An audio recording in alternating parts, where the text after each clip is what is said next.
treshinaga yillab og'riqlardan chidolmasdan ovqat yemay yurgan bemorlar. Sizlarga yana qanday tushuntirish kerak?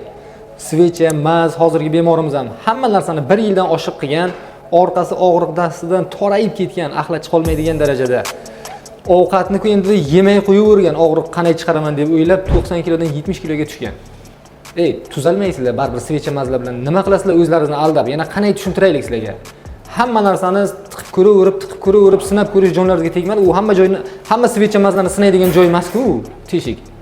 Shuning uchun o'zlaringizni yillab og'riqqa chidab azob bergandan ko'ra operatsiyadan qo'rqib o'tirmanglar. U og'rimaydi, lazerda qilinadi.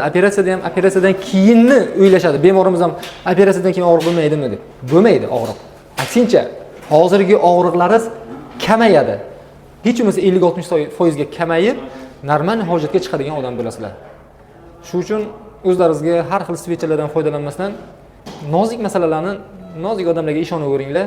Sizlar bilan Sher Muhammad Fayzullayev, doktor buva.